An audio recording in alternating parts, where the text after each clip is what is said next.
Magandang araw po sa inyong lahat, sa mga kapwa ko nanay, sa mga lola, at sa lahat ng nakikinig ngayon. Bago tayo magsimula sa aking kwento, hayaan ninyo muna akong magtanong. Naranasan nyo na po bang maramdaman na parang isang dayuhan kayo sa sarili niyong pamamahay?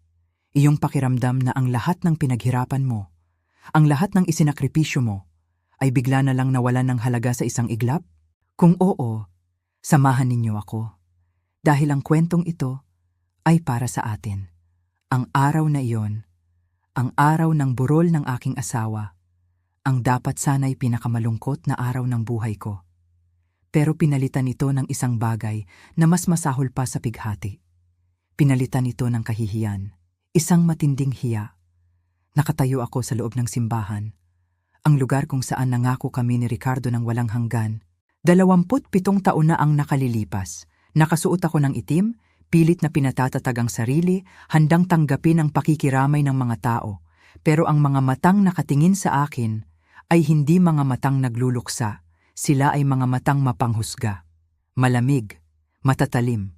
Para bang isa akong magnanakaw na nahuli sa akto. At doon, sa harap ng altar, sa harap ng kabaong ng lalaking minahal ko. Nakita ko sila. Isang babae, kaedad ko, at ang dalawa niyang anak na malalaki na. Nakatayo sila na para bang sila ang tunay na pamilya. At ako? Ako ang tagalabas. Nang matapos ang serbisyo, habang ang lahat ay naglalakad palabas, isang boses ng lalaki ang bumasag sa katahimikan. Malakas, walang pakundangan. Ang kapal ng mukha niyang magpakita dito, sigaw ng anak ng babae sabay duro sa akin. Natigilan ang lahat. Ang mga bulungan ay parang mga bubuyog na umugong sa aking tainga. At pagkatapos, sinabi niya ang salitang wumasak sa buong pagkatao ko. Isa ka lang kabit? Kabit. Ang salitang iyon, paulit-ulit kong narinig sa isip ko. Kabit, kabit, kabit. Para itong isang punyal na paulit-ulit isinaksak sa puso ko. Sa harap ng Diyos, sa harap ng lahat ng tao. Sa tabi ng bangkay ng aking asawa, hinubaran nila ako ng dangal. Ang kahihiyan, ang hiya, halos pumatay sa akin ng mga sandaling iyon. Ang byuda ay naging isang hamak na kirida sa mata ng lahat. At ang pinakamasakit, wala akong kamalay-malay. Sa loob ng 27 taon, ginampanan ko ang pagiging ilaw ng tahanan. Iyon ang mundo ko. Ang bahay namin sa Quezon City. Iyon ang aking kaharian. Bawat sulok noon, may bakas ng aking pag-aalaga. Ako ang nag-aasikaso ng lahat. Mula sa pagbabudget ng aming pera, hanggang sa pagtiyak na mainit ang kanyang pagkain pag-uwi niya galing sa trabaho. Hindi kami nagkaanak. Isang bagay na ipinagluksa ko ng tahimik sa loob ng maraming taon. Pero si Ricardo, palagi niyang sinasabi, Elena, sapat ka na. Ikaw lang, sapat na. At ako naman, naniwala. Pinuno ko ang kakulangan sa aming buhay ng aking pagmamahal at pag-aalaga sa kanya. Sabi niya, kailangan niyang magtrabaho sa Cebu. 6 na buwan sa bawat taon. Logistics daw, malalaking kontrata. Ayaw niya sa teknolohiya, kaya bihira siyang tumawag. Isang beses sa isang linggo, tatawag siya sa landline. Makaluma daw siya. At ako, buong puso kong pinagkatiwalaan ang bawat salita niya. Habang nag-iisa ako sa aming bahay, habang tinitiis ko ang kalungkutan ng mga Pasko at kaarawan na wala siya, inisip ko na lahat ng iyon ay para sa aming kinabukasan. Bawat piso na ipinapadala niya, maingat kong itinabi. Bawat sakripisyo ko ay para sa kanya. Para sa amin, ako ang naging anino niya, ang tahimik na taga-suporta, ang asawang laging naghihintay. Pero para sa kanya pala, para sa pamilyang itinago niya, isa lang akong kasinungalingan, isang maginhawang bahay pahingahan kapag wala siya sa Cebu. Habang ako ay nag-iisa, siya pala ay may buong pamilyang umuuwian. Habang ako ay nangangarap ng aming pagtanda, siya pala ay bumubuo ng mga alaala kasama ang ibang mga anak. Ang lahat ng taon na iyon, ang lahat ng pagmamahal na ibinigay ko, para sa kanila, ako ay isang kasangkapan lang, isang taong walang alam, isang taong madaling paniwalain, At sa araw ng kanyang libing, nang hindi na niya ako kailangan, itinapon nila ako na parang basura. Walang pakialam, walang utang na loob. Umalis ako sa simbahang iyon na dala lang ang aking porsintas at ang basag kong puso. Narinig ko ang kanilang mga halakhak habang ako'y tumatalikod. Sa isip nila, panalo na sila. Nakuha na nila ang lahat, ang pangalan, ang simpatiya ng lahat, ang karapatan sa pighati. Akala nila, isa lang akong hamak na babae na uuwi at iiyak na lang habang buhay. Isa lang akong pawn sa kanilang laro. Pero hindi nila alam ang lalaking pinakasalan ko sa loob ng 27 taon. Oo, isa siyang sinungaling, isa siyang taksil. Pero sa kabila ng lahat ng iyon, mayroon siyang iniwang isang huling sorpresa. Isang huling sikreto na mas malaki pa sa kanyang pagtataksil, isang lihim na yaman. Akala nila ako ang talunan, akala nila ako ang kawawa. Ngunit hindi nila alam na sa loob ng porsintas na hawak ko ay may isang susi na magbubukas sa katotohanan. At ang katotohanan na iyon ay nakasulat sa isang dokumentong hindi pa nila nakikita. Isang huling habilin, isang testamento. Ang maliit na byuda na ipinahiya nila sa harap ng lahat, ang babaeng tinawag nilang kabit, siya pala ang may hawak ng alas. Siya pala ang magiging mangangaso. Gusto nila akong maging anino. Gusto nila akong maglaho na lang, dala ang kahihiyan. Gusto nilang manahimik ako habang buhay. Pero nagkakamali sila. Hindi na ito tungkol sa pera. Hindi na ito tungkol sa bahay o sa mga ari-arian. Ang laban na ito ay para sa aking dangal. Ang pangalang dinungisan nila, lilinisin ko. Ang katotohanang itinago nila, ibubunyag ko. Hindi ako mananahimik. Hindi ako magpapatalo sa kanilang mga kasinungalingan. Ibabalik ko ang higit pa sa bahay na itinayo ko. Ibabalik ko ang aking dangal. At bibigyan ko sila ng isang aral na hinding-hindi nila malilimutan. Isang aral na ikukwento pa nila sa kanilang mga apo. Ang kwento ng babaeng minaliit nila. Na sa huli ay siyang tumayo at lumaban para sa katarungan. Kung naranasan niyo na pong maliitin, kung minsan na kayong hinusgahan at binansagan ng mga pangalang hindi para sa inyo, paki-like at share po ng video na ito. At huwag po kayong mag-atubiling mag-iwan ng komento sa ibaba. Sabihin niyo po sa akin, saan po kayo nanonood? Kwentuhan niyo po ako.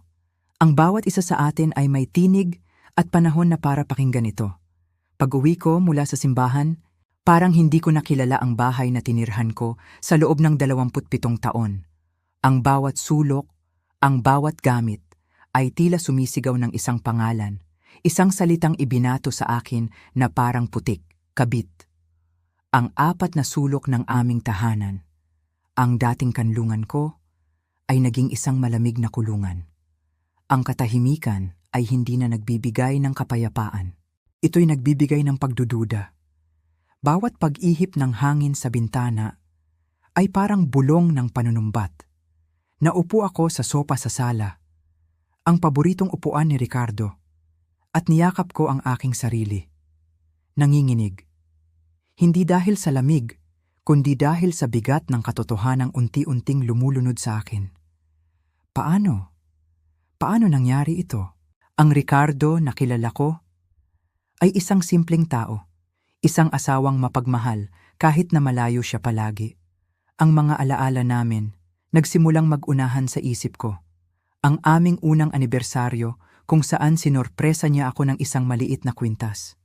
Ang mga gabing nagkukwentuhan kami tungkol sa aming pagtanda sa isang maliit na bahay sa probinsya na may tanim na mga gulay. Lahat ng iyon, kasinungalingan lang ba? Isang palabas na ako lang ang hindi nakakaalam na umaarte pala ako? Sinubukan kong tawagan ang isa sa pinakamalapit kong kaibigan, ang aking kumare, si Lydia. Kailangan ko ng isang taong makakausap. Isang taong magsasabi sa akin na isa lang itong masamang panaginip. Pero pagkatapos ng 3 ring, ibinaba niya ang telepono. Sinubukan ko ulit, ganun ulit. Pagkatapos ng ilang minuto, isang mensahe ang dumating sa aking telepono. Galing sa kanya. Ang sabi sa mensahe, Elena, nakita ko ang nangyari sa simbahan kanina. Patawarin mo ako, pero hindi ko kayang makita ka sa ngayon. Huwag mo na muna akong tatawagan. Parang isang sampal ang mga salitang iyon. Ang taong inaasahan kong dadamay sa akin ay siya pang unang tumalikod. Doon ko naintindihan na ang hatol ay naibigay na. Bago pa man ako magpaliwanag, bago pa man ako humingi ng tulong, ako ay hinusgahan na. Ang gabi ay lumalim, at kasabay nito ang aking pag-iisa. Binuksan ko ang aking lumang laptop. Hindi ko alam kung bakit. Siguro, naghahanap ako ng kahit anong makakapagpabaling ng aking atensyon. At doon ko nakita kung gaano kabilis kumalat ang lason. May isang kapitbahay na nag-post ng litrato mula sa libing. Malabo ang mukha ko, pero kilala ko ang damit ko. Kilala ko ang tindig ko. Ang caption, ang kerida, nagmatapang na magpakita sa burol, walang hiya. At sa ilalim noon, ang mga komento. Daan-daan. Mga taong hindi ko kilala, mga taong walang alam sa buhay ko. Pero kung makapagsalita ay parang kilalang-kilala nila ang buong pagkatao ko. Gold digger, sabi ng isa. Kaya pala laging wala ang lalaki, may tinatagong pamilya sa probinsya, sabi naman ng isa pa. Ang bawat komento ay parang isang batong ipinupukol sa akin. Nakaupo ako sa dilim, binabasa ang hatol ng mga estranghero, habang ang aking reputasyon ay dinudurog online. Kinabukasan, alam kong hindi na ako pwedeng magpatuloy sa pag-iisip lang. Kailangan ko ng katotohanan, kahit gaano pa ito kasakit. Sa aming kwarto, may isang lumang baul na bakal kung saan nakatago ang lahat ng mahahalagang dokumento namin. Nanginginig ang mga kamay ko habang binubuksan ko ito. Una kong nakita ang mga lumang papeles ng aming kasal, ang litrato namin, masaya, bata pa, puno ng pag-asa. Pagkatapos, nakita ko ang isang folder na may tatak ng mga biyahe. Binuksan ko ito at naroon sila, ang mga tiket sa eroplano, bawat 6 na buwan, sa loob ng 25 taon, may isang round-trip ticket papuntang Cebu. Palaging pareho ang petsa, Enero hanggang Hunyo. Ang mga petsang sinasabi niyang nasa komperensya o corporate meeting. Sunod kong tiningnan ang mga bank statement. May isang account na hindi pamilyar sa akin. At doon, buwan-buwan. May regular na transfer ng pera. Hindi gaanong kalakihan, mga 20,000 kada buwan. Sapat para sa upa ng isang disenteng bahay at mga gastusin. May mga resibo rin. Bayad sa matrikula ng isang Marco Reyes at isang Isabel Reyes. Ang mga pangalan ng mga anak niya sa labas. At ang pinakamatinding katibayan, isang kopya ng isa pang insurance policy. Ang mga benepisyaryo, Cecilia Reyes, Marco Reyes at Isabel Reyes. Bawat piraso ng papel ay isang pako sa kabaong ng buhay na akala ko ay sa akin. Hindi na ako umiiyak, wala nang luhang lumalabas. Isang matinding pamamanhid na lang ang nararamdaman ko. Hindi lang pala ako byuda. Hindi lang pala ako isang kabit. Ako pala ay isang tanga. Isang tangang naniwala sa isang perpektong kasinungalingan sa loob ng 27 taon. At ngayon, mag-isa kong haharapin ang hatol ng mundong walang alam, pero handang-handa akong parusahan. Ang lalaking pinangakuan kong mamahalin habang buhay ay hindi lang pala namatay. Ipinahamak niya ako bago siya umalis. Lumipas ang ilang araw na para bang isang mahabang gabi lang. Hindi ako lumalabas ng bahay. Ang mga kurtina ay laging sarado. Ang telepono ay hindi ko sinasagot. Hanggang isang umaga, tumawag ang isang numerong hindi pamilyar. Sa pangatlong pagtawag, sinagot ko. Ang sekretarya pala ni Atiner Reyes, ang abogado ni Ricardo. Pinapapunta ako sa kanyang opisina sa Makati sa susunod na araw para sa pagbasa ng huling habilin. Hindi ko alam kung dapat ba akong pumunta, sabi ko sa kawalan. Para saan pa? Anong aasahan ko? Isang maliit na halaga bilang pampalubag loob? O baka naman, wala talaga. Baka sa huling dokumento ng kanyang buhay, binura niya na rin ako ng tuluyan. Pero may isang bahagi sa akin na gustong malaman. Kailangan kong marinig mula sa bibig ng batas kung ano ang huling sinabi ng aking asawa. Kailangan ko ng kahit anong pahiwatig, kahit anong pagsasara sa bangungot na ito. Kaya kinabukasan, nagsuot ako ng simpleng bestida at nag-book ng sasakyan papuntang Makati. Ang biyahe ay parang walang katapusan. Bawat gusali na nadadaanan namin ay parang pader na humaharang sa aking paghinga. Ang opisina ni Athena Reyes ay nasa isang mataas na gusali. Malamig, tahimik, amoy lumang papel at floor wax. Pagpasok ko sa conference room, nandoon na silang lahat. Si Celia, nakaupo sa gitna, tuwid na tuwid ang likod. Ang mga braso ay mahigpit na nakayakap sa kanyang sarili na para bang pinipigilan niyang magkawatak-watak. Sa kanyang kanan ay ang anak niyang si Marco, ang lalaking sumigaw sa akin sa simbahan. Matatalim ang kanyang mga mata, puno ng galit. Sa kanyang kaliwa ay ang anak niyang si Isabel, na hindi man lang ako tiningnan. Umiwas siya ng tingin na para bang isa akong nakakadiring sakit. Ako ang huling dumating. Isang upuan na lang ang bakante. Sa pinakadulo ng mahabang mesa, malayo sa kanila. Naupo ako ng tahimik, yakap-yakap ang aking bag na para bang iyon ang tanging kalasag ko sa mundo. Pumasok si Athena Reyes, isang matandang lalaki na may pagod na mga mata. Umupo siya sa kabisera ng mesa at inayos ang kanyang salamin.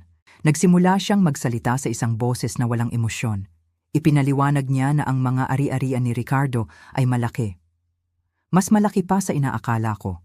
May mga bahay, mga lupa sa probinsya, mga investment sa stock market, at malaking halaga sa bangko. Alam kong komportable ang buhay namin. Pero hindi ko alam na ganito kalaki ang kanyang naipon. Habang nagsasalita ang abogado, ang puso ko ay kumakabog ng malakas. Sinimulan niyang basahin ang mga detalye. Ang bahay at lupa sa lungsod ng Cebu ay ipinapamana kay Ging Celia Reyes, basa niya. Tumingin ako kay Celia, walang nagbago sa kanyang ekspresyon, parang bato.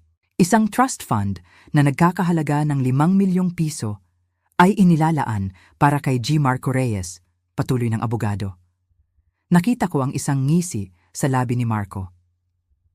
Isa pang trust fund na may kaparehong halaga, 5 milyong piso, ay para naman kay Bibi or Isabel Reyes. Tumango ako sa aking isipan, tama lang, makatarungan. Sila ang kanyang mga anak, kahit masakit, naintindihan ko. Inihanda ko ang aking sarili na marinig ang aking pangalan na kasunod ng isang maliit na halaga. O marahil, wala na. Pero ang sumunod na sinabi ni Athena Reyes ay isang bagay na yumanig sa buong pagkatao ko. Huminga siya ng malalim at nagpatuloy, at para sa lahat ng natitirang ari-arian, kasama na rito ang marital home sa Quezon City, lahat ng retirement accounts, lahat ng stock portfolios, at lahat ng personal savings sa bangko na may kabuuang tinatayang halaga na mahigit 100 milyong piso, ang nag-iisang tagapagmana ay... Tumigil siya sandali para tingnan kaming lahat. Ang katahimikan sa silid ay nakakabingi. Siging Elena Santos. Hindi ako huminga. Parang tumigil ang pag-ikot ng mundo. Ako? Paanong ako? Narinig ko ang isang malakas na kalabog. Ang upuan ni Marco ay tumumba sa kanyang pagtayo. Ang kanyang mukha ay kulay pula sa galit. Ano? Hindi maaari. Sigaw niya, sabay duro sa akin na para bang ako ang pumatay sa kanyang ama. Kasabwat siya.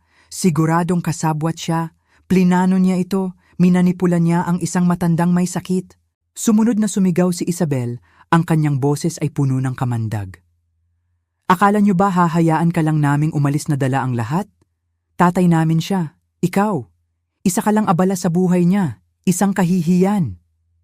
Sinubukan silang pakalmahin ni Athena Reyes, pero huli na. Ang puot ay pinakawalan na. Ang mga salita nila ay parang mga batong bumabagsak sa akin. Pero hindi ako makagalaw. Gusto kong sumigaw. Gusto kong sabihin, hindi ko ito ginusto, hindi ko ito alam. Pero walang boses na lumalabas sa aking lalamunan. Parang may pumipiga dito. Tumingin ako kay Celia. Naghihintay ng kahit anong reaksyon. Hindi siya sumisigaw. Hindi siya umiiyak. Nakatingin lang siya sa akin. At sa mga mata niyang iyon, nakita ko ang sarili kong sakit, ang sarili kong pagkagapi. Pareho kaming biktima. Pero sa sandaling iyon, ako ang ginawa nilang kontrabida. Ako ang magnanakaw. Dahan-dahan akong tumayo, nanginginig ang mga tuhod. Nahanap ko sa wakas ang aking boses kahit na ito'y isang mahinang bulong lang. Hindi ko alam, sabi ko. Wala akong alam. Walang sumagot, walang naniwala. Kaya tumalikod ako at naglakad palabas ng opisina. palabas sa gumuhong mundo ng dalawang buhay ni Ricardo. Palabas sa isang mundo kung saan hindi na lang ako isang byuda. Ako na ngayon ang babaeng nagnakaw ng lahat. Sa sumunod na 2 araw, hindi ko binuksan ang pinto ng aking bahay. Ang mundo sa labas ay naging isang mapanganib na lugar. Ang mga tingin sa palengke, ang pag-iwas ng mga kapitbahay, ang mga bulungan kapag ako'y dumadaan. Hindi ko na iyon imahinasyon. Totoo iyon. Isang umaga, may iniwan na dyaryo sa aming gate at naroon sa isang maliit na espasyo sa local news section. Isang headline na parang sinadyang isulat para sa akin. Sikretong asawa, nagmana ng milyon-milyong piso matapos mamatay ang negosyante. Hindi binanggit ang pangalan ko, pero sa aming maliit na komunidad, alam ng lahat kung sino ang tinutukoy. Ang mga detalye, ang panahon, ang implikasyon, sapat na iyon para tuluyan akong tatakan. Sa loob ng bahay, lalo akong hindi matahimik. Ang bawat gamit ni Ricardo, ang kanyang tsinelas sa likod bahay, ang kanyang sipilyo sa banyo, dapat ko na sigurong itapon, pero hindi ko magawa. Sa halip, naupo ako sa kusina, sa harap ng isang folder na puno ng mga dokumento mula sa abogado. Mga bank statement, mga titulo ng lupa, lahat nakapangalan na sa akin. 100 milyong piso. Ang mga salitang iyon ay parang hindi totoo. Noong kami magkasama, si Ricardo ay napakatipid. Nag-iipon siya ng mga kupon at laging nagrereklamo sa mga magagastos na bagay. Wala kaming mamahaling sasakyan. Wala kaming mga muebles na galing sa sikat na taga-disenyo. Pero habang ipinapangaral niya pala ang pagtitipid sa akin, siya pala ay nagpapalago ng isang imperyo. At ngayon, lahat ng iyon ay sa akin. Pero hindi ko naramdaman na mayaman ako. Ang naramdaman ko ay marumi. Parang ang perang iyon ay may bahid ng kasinungalingan. Hindi ako nito inaliw. Bagkus, lalo ako nitong minumulto. Bawat piso ay isang paalala na hindi ko tunay na kilala ang lalaking minahal at pinagsilbihan ko. Bawat titulo ng lupa ay parang itinayo sa pundasyon ng panloloko. Kumuha ako ng sarili kong abogado. Hindi para lumaban, kundi para lang masiguro na lahat ay totoo. Na hindi minanipula ni Ricardo ang mga dokumento habang siya'y mahina na. Na hindi ako, sa aking kawalang malay, ay nakagawa ng isang krimen sa pamamagitan lang ng aking pag-iral. Kinumpirma ng aking abogado ang lahat. Ginawa ni Ricardo ang mga pagbabago 1 taon bago siya pumanaw, habang nasa tamang pag-iisip. Ang mga papeles ay plantsyado. Ang desisyon ay kanya. Pero bakit? Paulit-ulit na tanong sa isip ko. Bakit niya iiwan sa akin ang lahat? Alam niyang sisirain nito ang kanyang kabilang pamilya. Alam niyang ako ang magiging target ng kanilang galit? Hindi ko na siya matatanong. At ang katahimikang iniwan niya ay mas malakas pa ang sigaw kaysa sa anumang sagot. Ang sitwasyon ay lalong lumala. Ang poot ay hindi na lang basta mga salita sa opisina ng abogado. Naging isang kampanya na ito. Si Marco, ang anak na lalaki ni Celia, ay nagpadala ng email sa akin. Galit na galit, walang preno. Tinawag niya akong manloloko, isang parasito. Inakusahan niya akong minanipula ang isang mamamatay na tao. Nagbanta siyang isisiwalat ang lahat sa media, idedemanda ako para sa pagnanakaw ng mana at ipinahiwatig pa na ako ang nagdulot ng stress na ikinamatay ni Ricardo. Ang kanyang kapatid na si Isabel ay mas malala pa sa social media. Walang tigil ang kanyang mga post tungkol sa akin. Minsan, pahiwatig lang. Minsan, diretsahan. Tinawag niya akong ang babaeng nagtago sa liwanag at nang akit ng isang pamilyang wasak na. At ang kanyang mga followers, naniwala sa bawat salita. Mga taong hindi ko pa nakikita sa buong buhay ko. Nagpapadala sa akin ng mga pribadong mensahe, sinasabing isauli ko ang pera na hindi ko ito karapat-dapat, na dapat akong mahiya.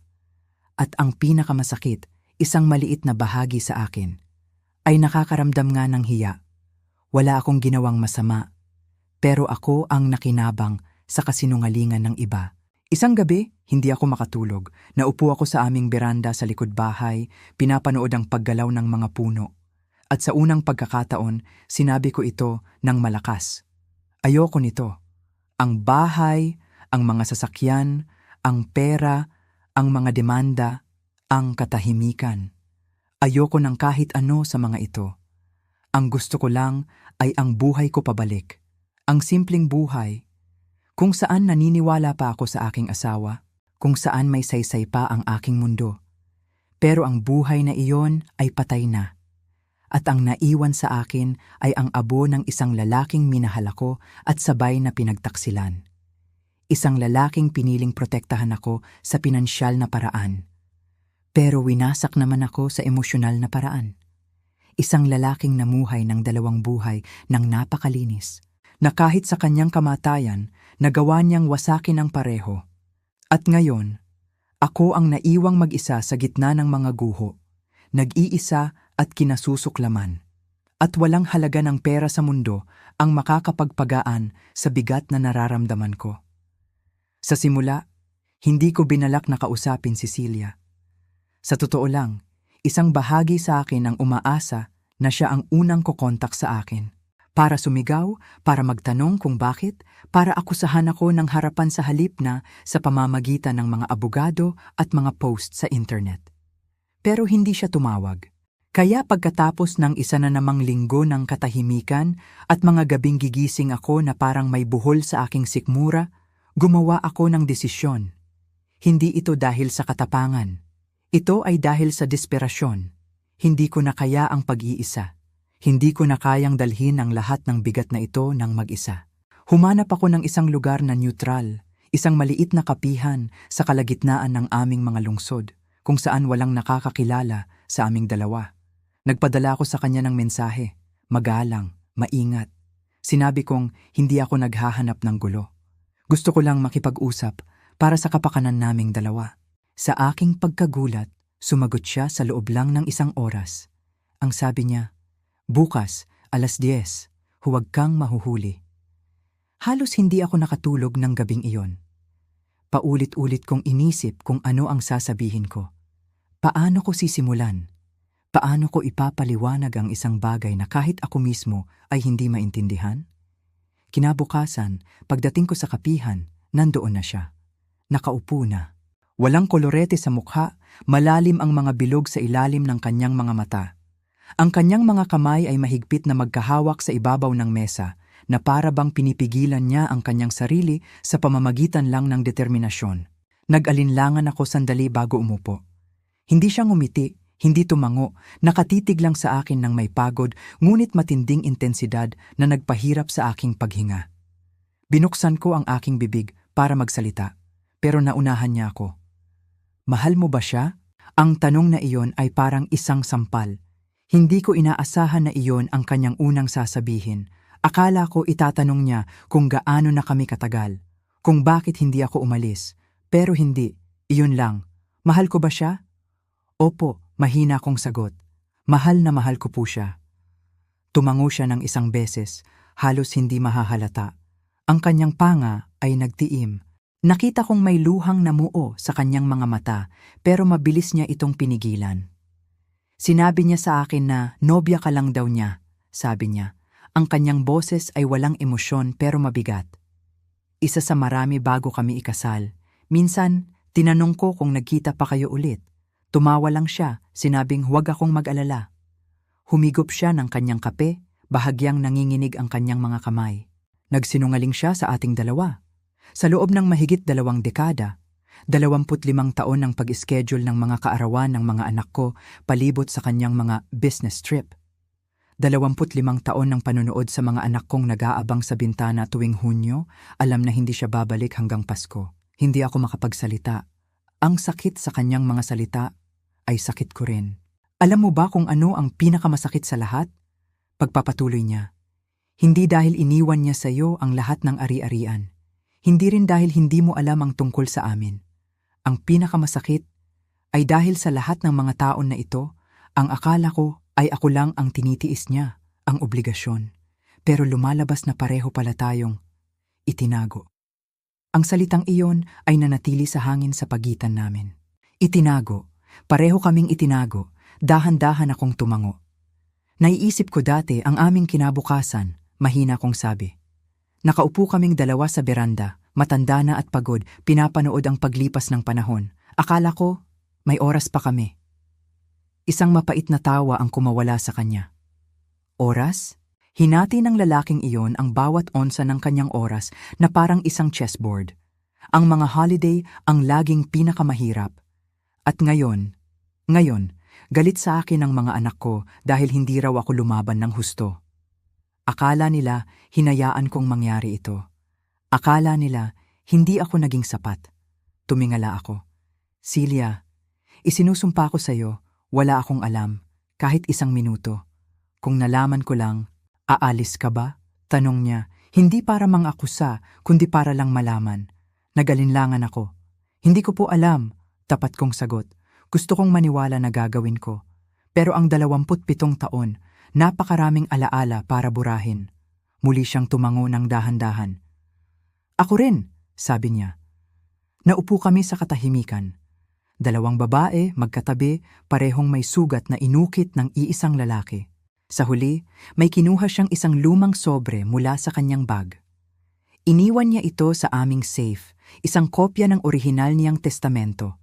Bago niya ito binago, ipinatong niya ito sa mesa. Sa dokumentong iyon, siya ang nag-iisang tagapagmana. Sa tingin ko, alam niyang mamamatay na siya, sabi ni Celia.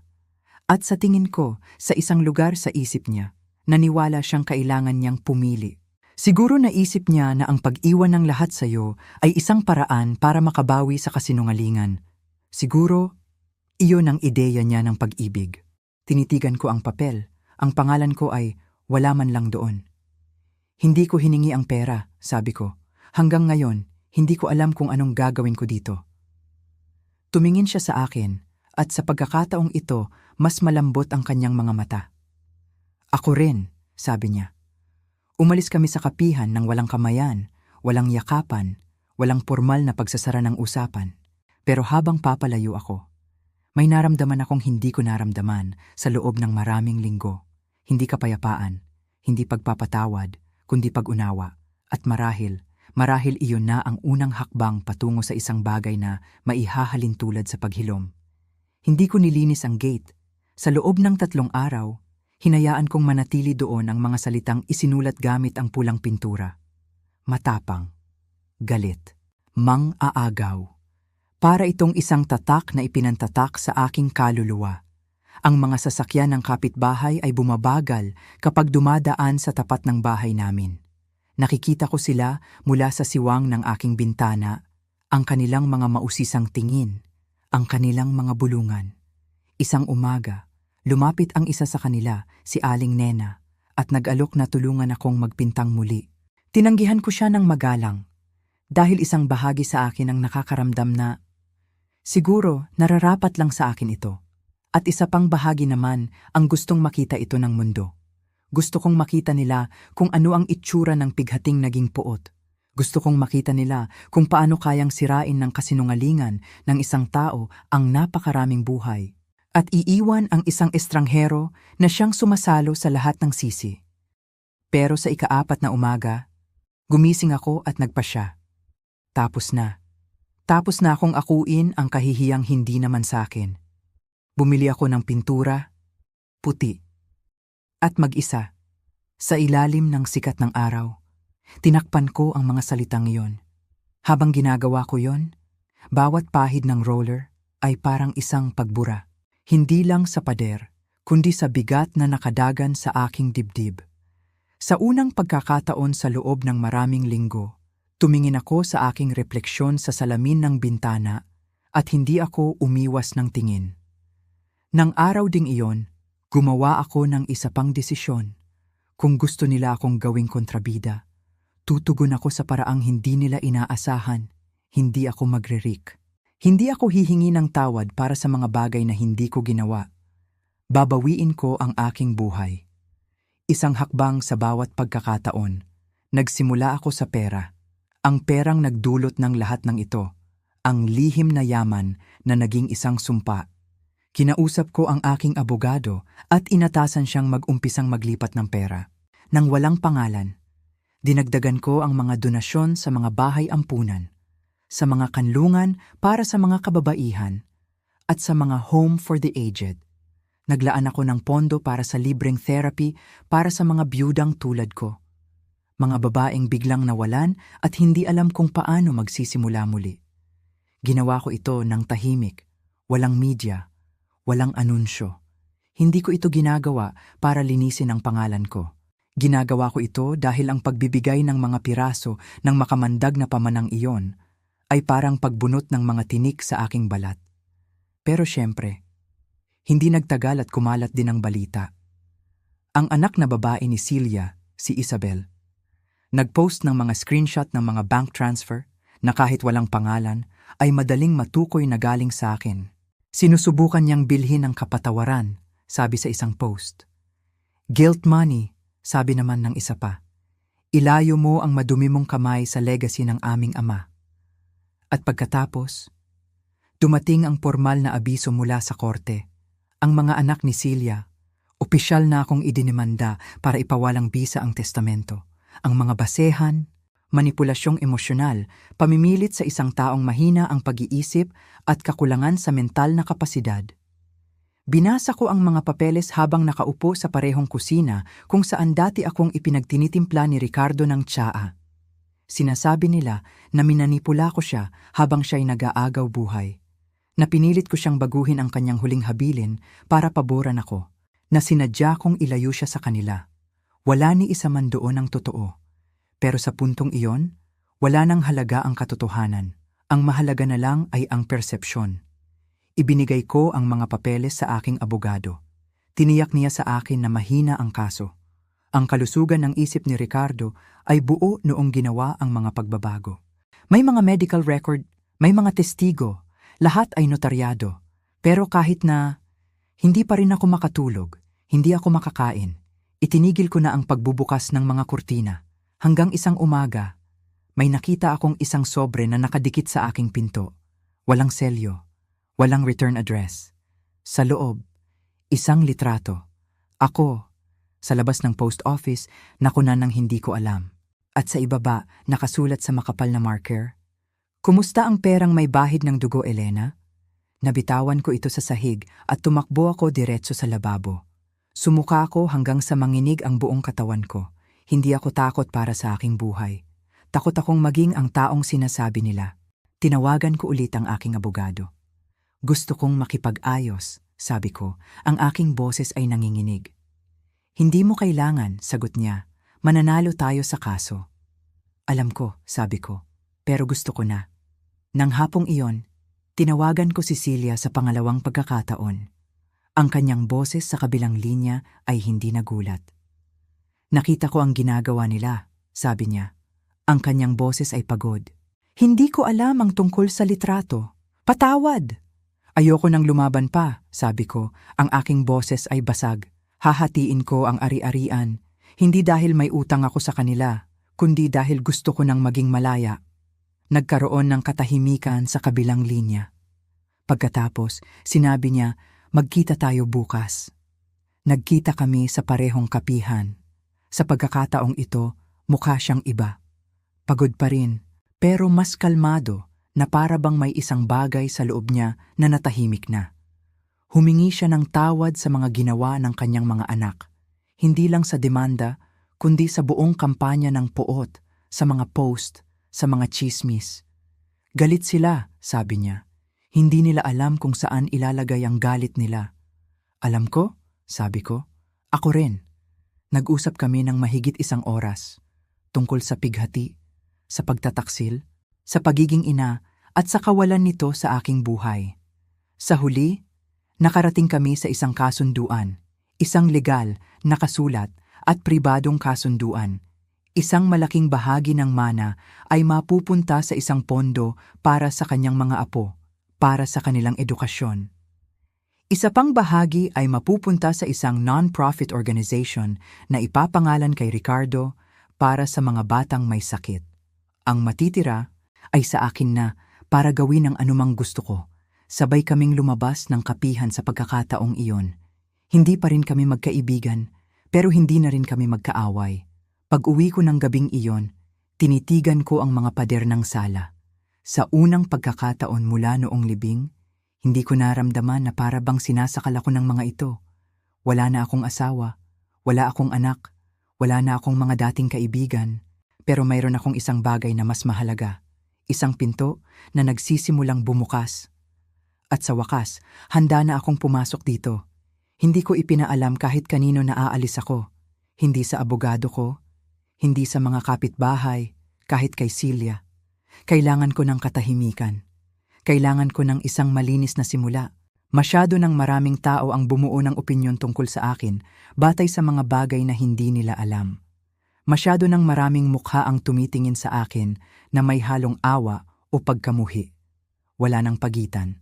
Kaya inimpake ko ang aking buhay ng tahimik. Maingat, planado. Ibinenta ko ang bahay na pinagsamahan namin ni Ricardo. Ang aming marital home, sabi nga sa testamento. Hindi ko kayang manatili pa roon. Bawat langit-ngit ng sahig ay parang isang kasinungalingan. Bawat drawer na binubuksan ko ay nagpapaalala sa isang lalaking nag-iingat ng mga drawer tulad ng pag-iingat niya ng mga sikreto. Malinis, nakakandado, at may label. Idinonate ko ang karamihan sa aming mga muebles. Ipinamigay ang mga bagay na hindi ko na nararamdamang akin. Ang itinira ko lang ay ang mga pinakamahalaga, mga photo album ng aking mga magulang, ang mga tasa ng aking ina, ilang libro at damit. Ang mga gamit niya, lahat ng gamit niya ay iniwan ko. Hindi dahil sa galit, kundi dahil ang mga iyon ay pag-aari ng isang ibang buhay. Bumili ako ng isang maliit na bahay sa Tagaytay. Simple lang.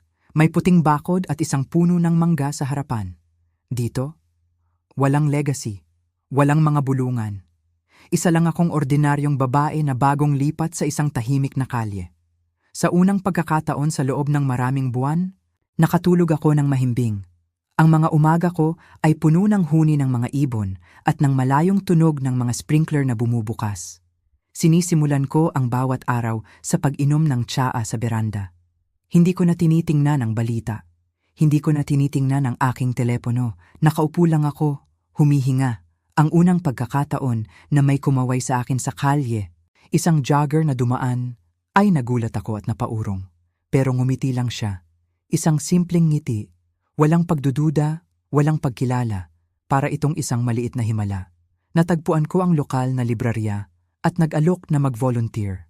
Ang namamahala, isang babae na mga 60 anyos na nagngangalang Ruth, ay tinanggap ako ng buong puso. Hindi niya tinanong ang aking nakaraan.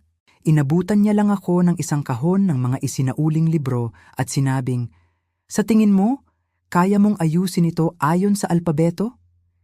Halos maiyak ako sa tuwa. Nagsimula akong tumulong sa children's reading room tuwing Sabado. Ang kanilang mga tawa, ang kanilang sigla, ang kanilang buhay. Ipinaalala nito sa akin na may mga bahagi pa rin ng mundo na hindi pa naaabot ng pagtataksil. Nag-ampun ako ng isang aso. Isang aspin mula sa lokal na shelter. Katamtaman ang laki, kulay ginto, at may isang tengang nakatupi. Pinangalanan ko siyang Tagpi para sa buwan kung kailan gumuho ang lahat, at sa buwan na pinili kong bumangon muli. Sinusundan niya ako kahit saan, natutulog sa tabi ng aking kama, at tinitingnan ako ng mga matang hindi nang huhusga. Paglipas ng panahon, si Celia ang kumontak. Nabalitaan daw niya ang aking paglipat, tinanong kung ayos lang ako. Sinabi kong oo. Pagkatapos, isang Sabado, bumisita siya. Nagdala siya ng cookies, hindi gawa sa bahay, pero galing daw sa isang bakery sa kanilang lugar na siguradong magugustuhan ko. Naupo kami sa beranda, si Tagpi ay nasa aming paanan at nagkwentuhan kami ng ilang oras. Hindi tungkol kay Ricardo, tungkol sa mga libro, sa balita, sa paghahalaman, sa buhay. Ang kanyang mga pagbisita ay naging buwanan, tapos naging mas madalas. Isang araw dumating siya kasama ang kanyang mga apo. Nung una, mahiyain sila, hindi sigurado. Pero si Tagpi ang gumawa ng paraan at sa pagtatapos ng hapon, naglalaro na sila ng habulan sa aking bakuran at tinatawag akong Miss Elena. Hindi ko alam kung ano ang dapat maramdaman. Hindi ako nagkaanak, hindi ko inakalang makukuha ko ang titulong iyon. Pero ang marinig ito, nang may pag-aalinlangan, pero may kabaitan, ay may ginawa sa akin na matagal ko nang hindi naramdaman. Isang pakiramdam ng pagiging kabilang. Hindi ko sinubukang maging kapalit ng sinuman. Hindi ako nag-alok ng payo. Nandoon lang ako, present, mapagpasensya. At marahil, sa katahimikang iyon, nagsimula nila akong makita bilang isang bagay na iba pa sa anino ng kanilang nakaraan. Minsan, nakakatanggap pa rin ako ng sulat mula sa dati kong tirahan. Nakikita ang mga lumang artikulo na biglang lumalabas sa internet. Ang mga tao ay hindi madaling makalimot sa iskandalo. Pero sa bago kong tahanan, hindi na ako ang babaeng nagmana ng kayamanan mula sa pagtataksil. Ako na ang babaeng nagtatrabaho sa librarya na nag-ampo ng aso mula sa shelter, na may kapitbahay na nagngangalang Ruth at may berandang may mga wind chime. At sa tahimik at payapang buhay na ito, nagsimula akong mabuong muli. Hindi ang parehong babae tulad ng dati. Ang babaeng iyon ay wala na.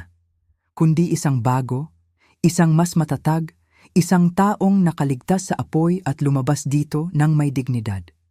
Ito ay isang Sabado nang mangyari iyon. Isang malamig at maaraw na umaga. Iyong tipo ng araw na ang lahat ay payapa, na para bang kahit ang hangin ay marunong magpatawad. Kakabalik ko lang mula sa palengke, si Tagpi ay masayang naglalakad sa tabi ko nang mapansin ko ang isang sobre sa aking pintuan. Walang return address. Walang sulat kamay, katulad ng dati. Natigilan ako. Ang huling beses na nangyari ito, nagtapos sa pagsusuka ko sa lababo, nanginginig sa takot at kahihiyan. Pero hindi na ako ang babaeng iyon. Hindi ko hahayaang sirain ng isang selyadong sobre ang aking kapayapaan. Pero kahit na bahagyang nanginig ang aking mga kamay habang binubuksan ko ito.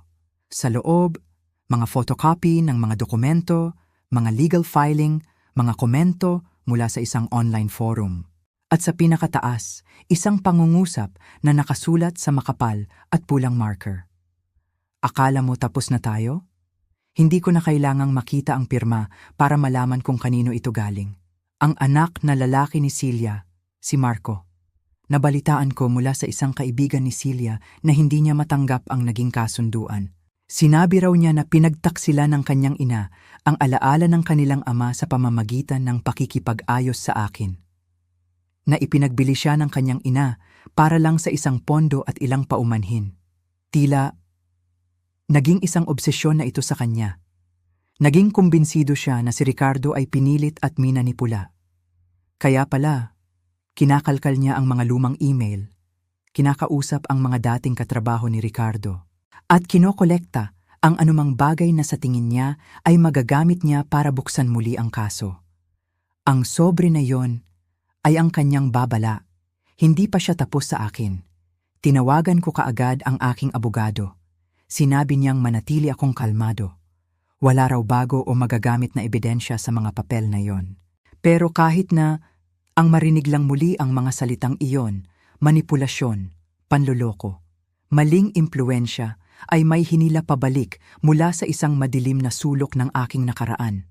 Pagsapit ng Lunes, napulot na ng lokal na balita ang mga bulungan tungkol sa mga bagong akusasyon.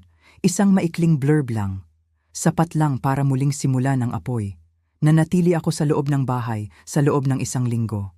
Ang pagkabalisa ay bumalik, yumakap sa aking lalamunan na parang noong mga unang araw pagkatapos ng libing.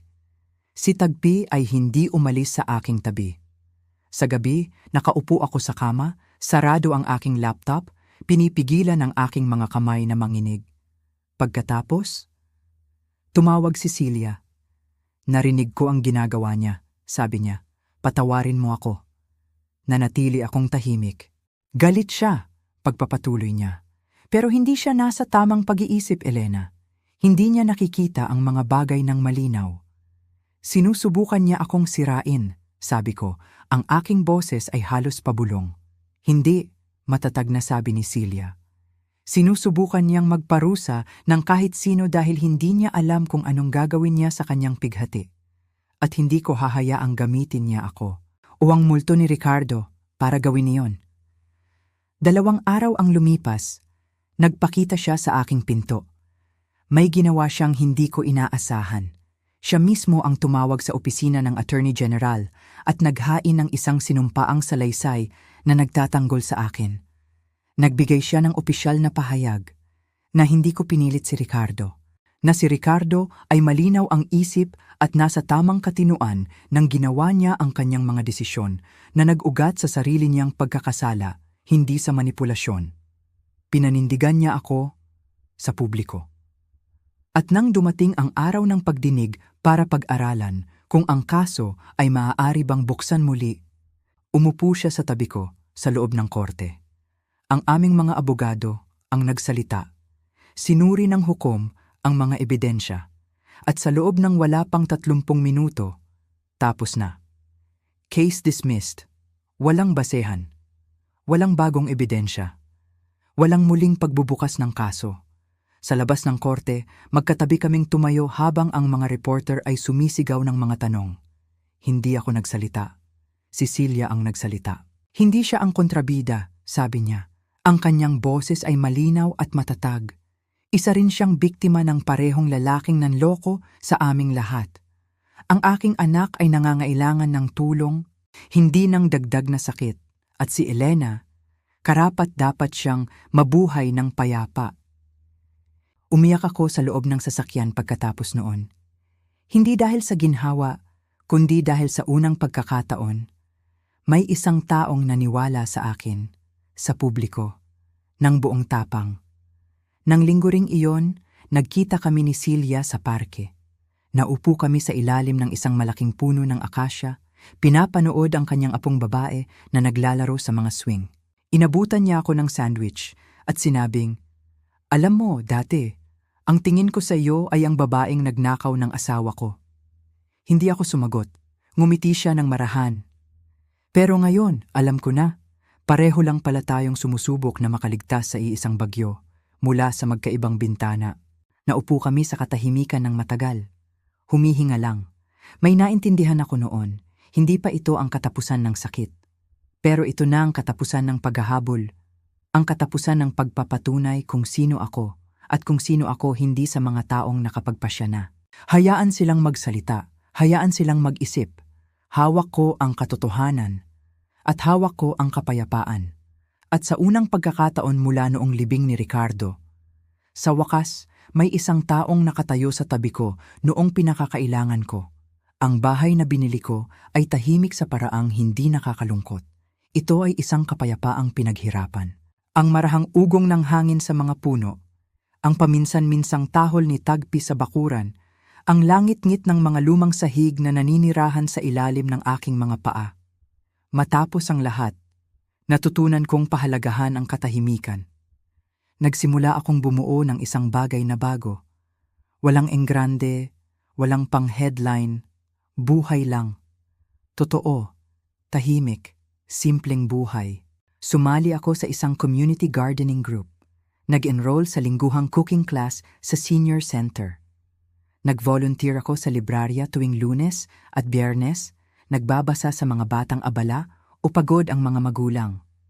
Walang nagtatanong tungkol sa aking nakaraan. Walang nakakakilala sa akin bilang yung babae. Dito, ako lang si Elena.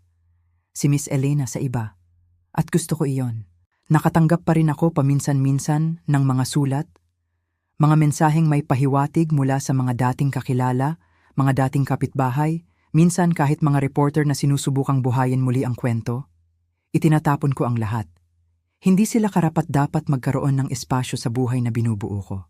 Minsan, nag-weekend si Celia sa bahay. Nagdala siya ng pie at isang photo album. Tiningnan namin ang mga litrato ni Ricardo, hindi ang mga litratong kilala ko, kundi ang mga litratong kilala niya. Mga birthday party, mga school play, isang lalaking nakasuot ng Halloween costume kasama ang kanyang mga anak. Inasahan kong makakaramdam ako ng sakit, pero ang naramdaman ko ay distansya. Tinanong niya kung gusto kong magtago ng ilang litrato. Kumuha ako ng isa lang. Isang candid photo ni Ricardo na tumatawa habang may kargang isang sanggol na babae sa kanyang balikat. Ang kanyang anak na babae, ang parehong anak na babae na dating tumawag sa akin na magnanakaw. Ipinakuwadro ko ito. Inilagay ko sa pasilyo sa likod. Hindi bilang isang dambana para sa kanya, kundi bilang isang paalala ng katotohanan ng bigat ng panloloko, ng naging kapalit nito para sa lahat. Ang relasyon ni Celia sa kanyang mga anak ay nanatiling may lamat. Ang kanyang anak na si Marco ay lumipat na sa ibang bansa. Ang kanyang anak na si Isabel ay nanatiling may distansya. Pero dahan-dahan, may mga maliliit na hakbang. Isang tawag sa telepono dito, isang pananghalian doon. Hindi ako nagtatanong. Hindi ko na teritoryo iyon. Pero nakikita ko ang pagsisikap sa mga mata ni Celia. Ang isang inang sumusubok na muling itayo ang isang tulay mula sa abo. At isang araw, isinama niya sila, panahon ng taglagas. Malamig ang hangin, ang mga tuyong dahon ay umiikot na parang gintong konfeti. Naghanda ako ng mesa sa labas. Isang simpleng pagkain, inihaw na gulay, baked chicken, sariwang tinapay. Dumating si Celia kasama ang kanyang anak na si Isabel at dalawang maliliit na bata.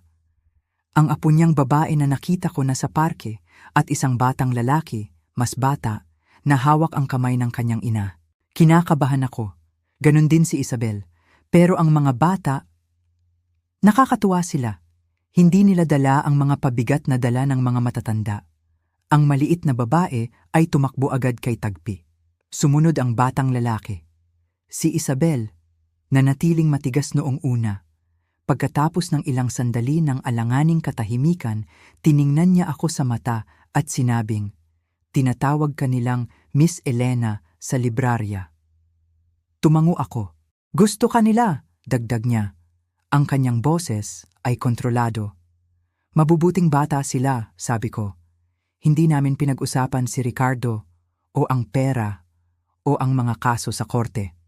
Pinag-usapan namin ang tungkol sa baon sa eskwela, sa panahon, sa mga aso at libro at mga recipe. Walang mabigat na paksa. Pero sapat na iyon." Pagkaalis nila, naupo akong mag-isa sa beranda, balot sa isang kumot, may hawak na isang tasa ng tsaa. Ang bahay ay tahimik, pero hindi walang laman. Tumingin ako sa paligid ng tahanang nilikha ko.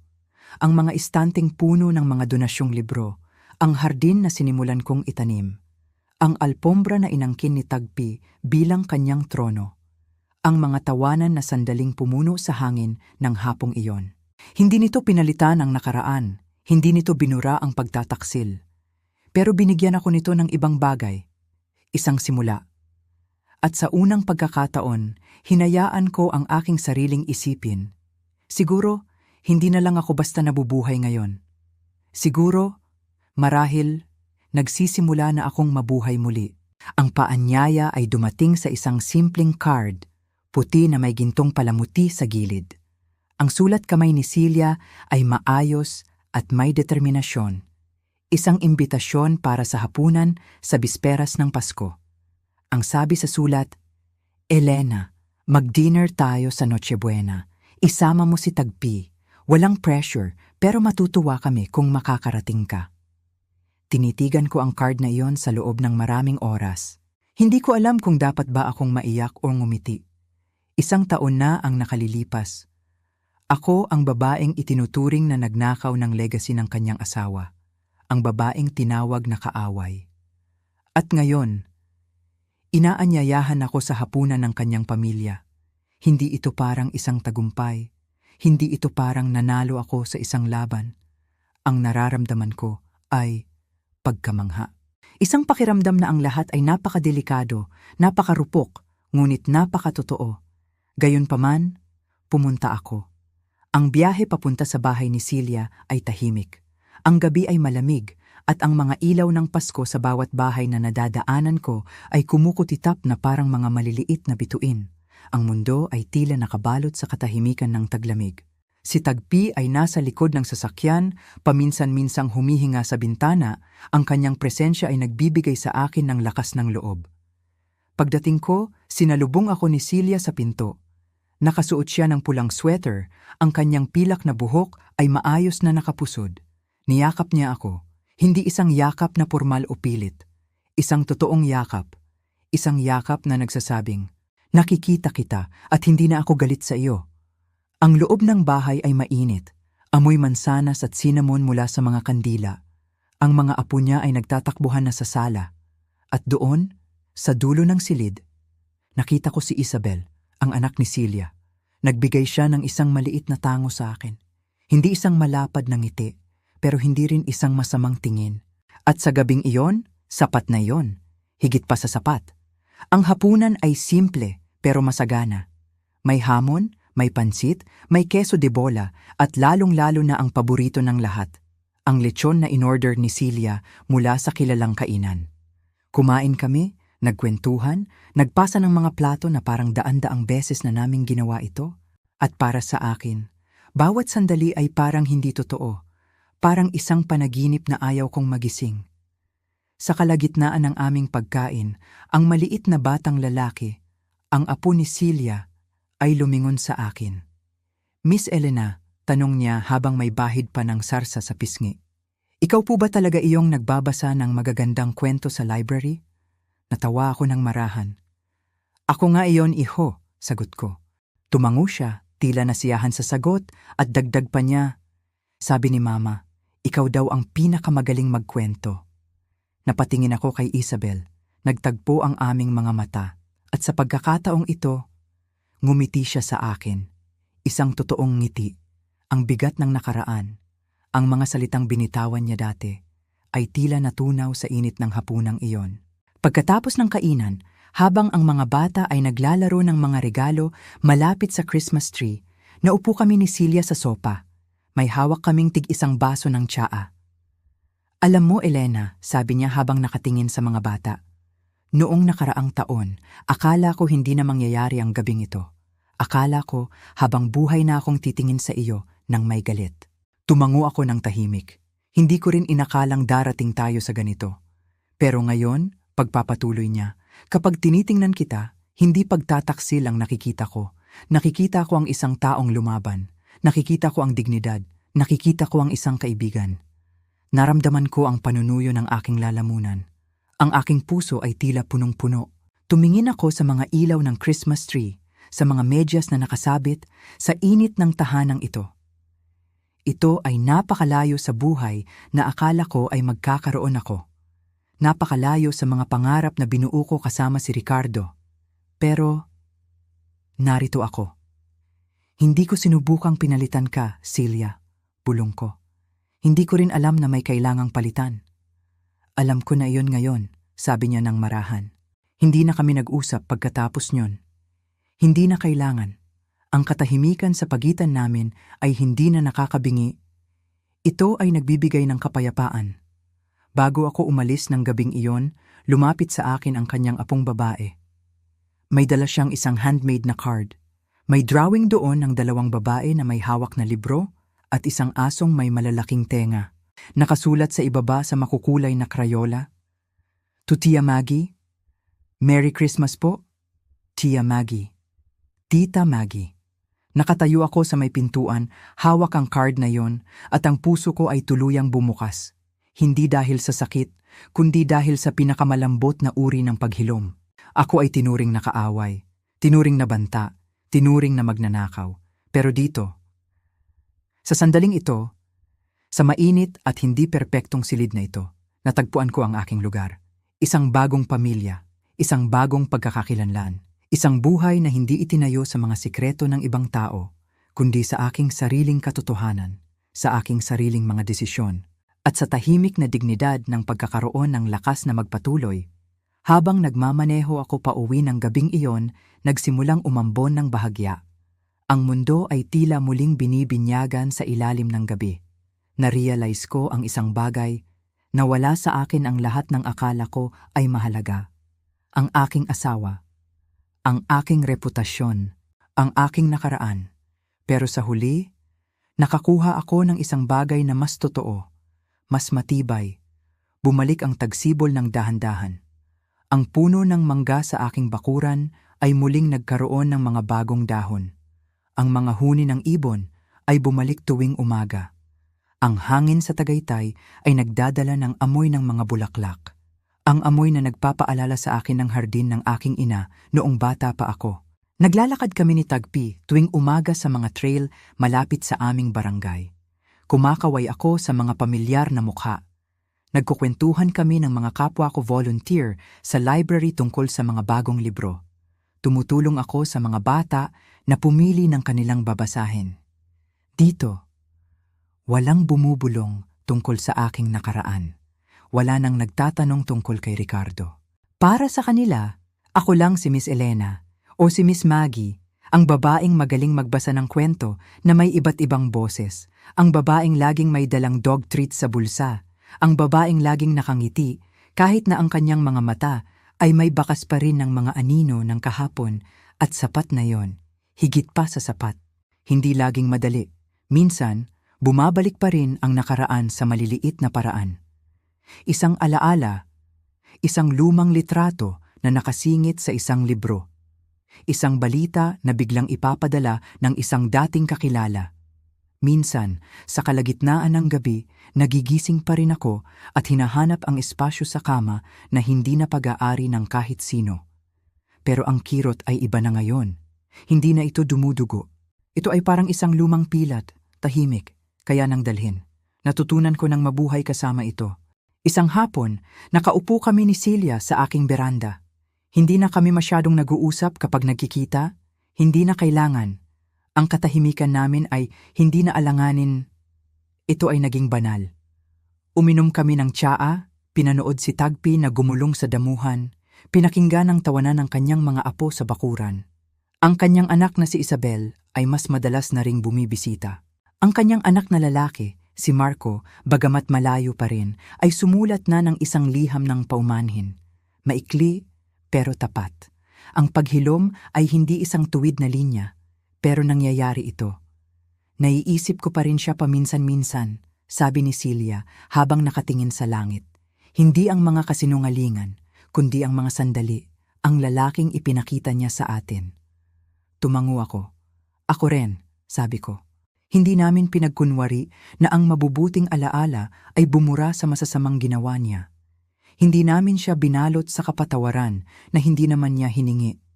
Pero kinilala namin ang mga pirasong iniwan niya at ang lakas na kinailangan namin para bumangon mula sa kanyang mga guho. Masaya ako na hindi natin hinayaang makuha niya ang lahat mula sa atin, mahina kong sabi. Tumingin sa akin si Celia. Hindi niya nakuha, nariyan pa rin tayo, at ngayon, mayroon na tayong ganito. Ganito. Isang hindi inaasahang pagkakaibigan. Isang ugnayang isinilang mula sa pagtataksil, pero hinubog ng sarili naming pagpili. Nang umalis siya ng araw na yon, nanatili ako sa beranda hanggang sa lumubog ang araw. Ipinatong ni Tagpi ang kanyang ulo sa aking paa. Ang hangin ay may dalang bango ng mga namumukadkad na halaman. At naisip ko ang babaeng ako noong isang taon. Ang babaeng tumayo sa isang burol at nalaman na ang lahat ng alam niya ay isang kasinungalingan.